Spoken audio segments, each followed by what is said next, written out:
So typically I start early in the morning, and work for me is 6 days a week for sure, sometimes 7 days a week.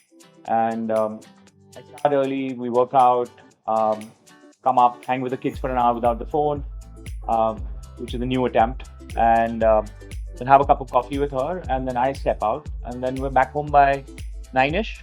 Yeah, somewhere between 8:30, 9:30. I think the word typical probably doesn't exist for our workday. I think the only thing consistent, like he said, is it's an early start.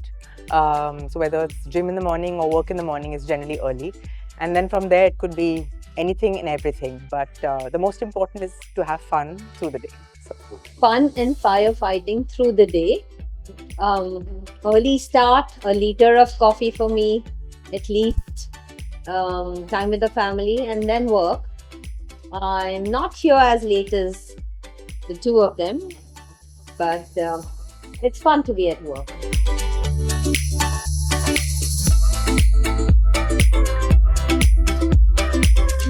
So mine has a big interactive screen, which I use to constantly sketch and engage.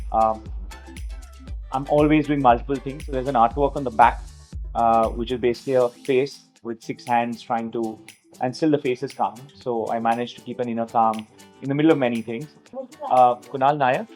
Yeah, Kunal Nayak. And so it kind of resonates with me and what I like to be doing.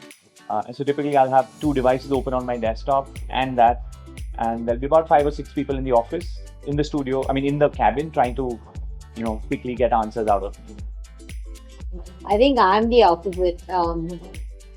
I like intimacy of scale. So my cabin is sort of my cocoon, my escape, surrounded by beautiful objects, books, and samples.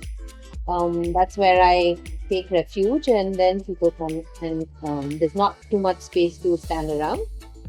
So it becomes only mine. But I have a peek to the outside world because I have a courtyard right in front of me.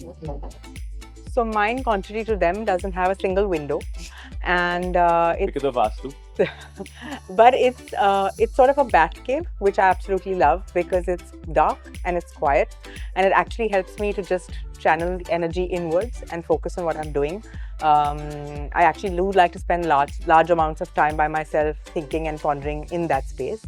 Other than that, if anybody walks into my cabin, looks very chaotic, but in that chaos there is order, and that's simply the way I function. It's littered with objects from travel, time, just things in memory, which makes the space mine, and some amount of art, and every other sample which comes into the office and doesn't have a place makes it there.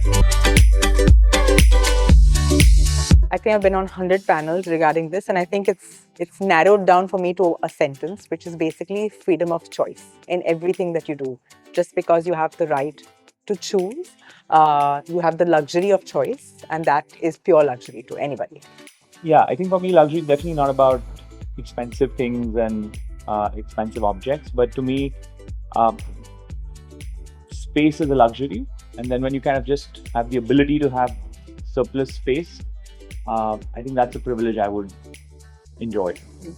I think luxury is when you cater to individual needs and preferences, whatever those may be.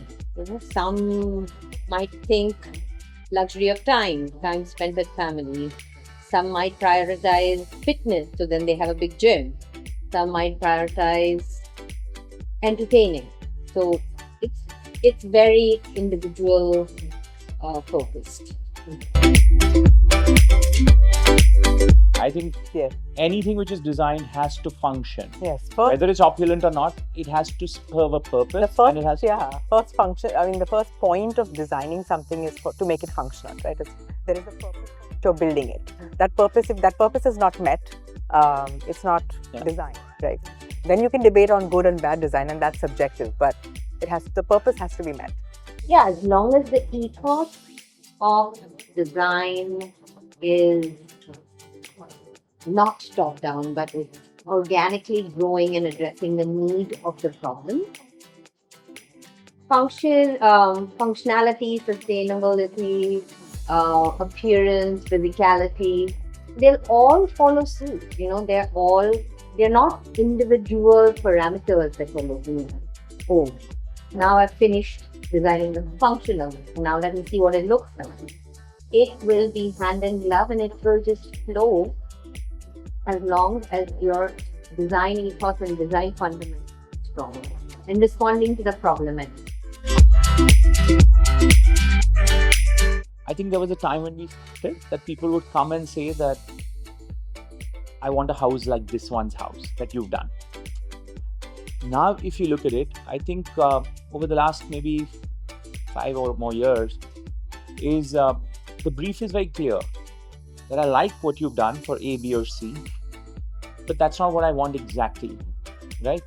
And I think for us also, it's become more and more that over the years, we've really gotten to know our clients, and we make a lot of effort and time to really get under their skin, to get their sensibilities, to get their priorities right, their idiosyncrasies. And I think I've repeatedly said this on panels and to my clients that, we're a practice that likes to celebrate your idiosyncrasies, right? We want you to reveal in them. We want you to go home and enjoy being eccentric and crazy and bizarre, right? So, because each one of us, that's home, right? That's where I can be myself. If I want to hang upside down from a rope and sleep, so be it, right? But tell us, tell us secrets you wouldn't tell your wives or your husbands. And that's what we'll sort of enjoy having the space accommodate for you. I think the client is also a lot more, like he said, aware, right? It's like they're a lot. Everybody is well traveled. Everybody right now is well exposed. If whether it's through reading or through referencing or whatever it is, I think there's a lot more awareness of what they like and what they don't like, right? So which is great because at least you're coming with a set of parameters which is definitive, right? It gives you direction. I think what we like to bring to the table is to kind of not necessarily put things in your project which have value to them only in terms of price tags, but it's value in terms of what you do with it. So whether it's the use of a very basic Indian stone like Kota or Shahbad, it's how you use it, right? Which will add value. And I think educating your client to that in that manner really helps. It's just about putting options in front of them. Maybe not and also, educating, but and also the idea of restraint at some level, right? It's like it doesn't have to have everything. It's like there's a beauty in restraint. There's a beauty in taking away the layers to make it just what you need because that is actually enough. And I think that is something that we have struggled with as a practice and as communication, but I think it's somewhere it gets there. And I think when you get the harmony between what is required and what is pulled back is when beauty is really created. And to answer your question, I think post-COVID or in the last 5-7 years, I don't know if one is the cause of the other, clients are not as affected by what other people are doing, and Rajiv rightly said. Clients are, we know our free time is finite and immensely limited. So I think when we talk about luxury, like I said before, it's about optimizing for your free time or optimizing for your downtime as much as whatever you want to practice. So that is the biggest change we have seen in clients in the last 5-10 years. So while you spoke about shift in perspective on clients, I think there's a large shift in perspective from in the design industry itself, right? Ours has been a collaborative practice for a really long time. And first of all, we are not it's not a one-person practice, right?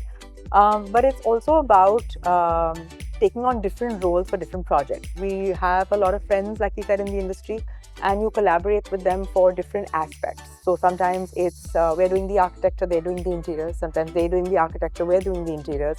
Sometimes they're doing the architecture, interiors, we're doing the product. So I think there's a beauty to collaboration because you really use your strengths, and what benefits is the client and the project at the end of the day. I mean, you have a beautiful project to talk about, and nobody's taking anything away from you by collaborating. Right? Newer ideas come out of that engagement, right? Yeah. If I'm stuck somewhere, I'll reach out to either one of them. and you just break through a bottleneck, and some other idea comes out which the individual in a cocoon would not have come up with, which is why my office is about collaboration. No cocoons. No, but we also collaborate with craftsmen. The Orvi guys, we did a raccoon table with. Somebody asked us to work with concrete, and then we came up with this idea of doing the constitution in concrete, in a 3D printed concrete. Rajiv has been wanting to do 3D printing forever. That has gone through so many iterations and evolutions. Now it's also a bar table right next to you. So I think this studio space is ever evolving, ever changing. Every piece is an experiment. What you see today, you may not see 3 months from now.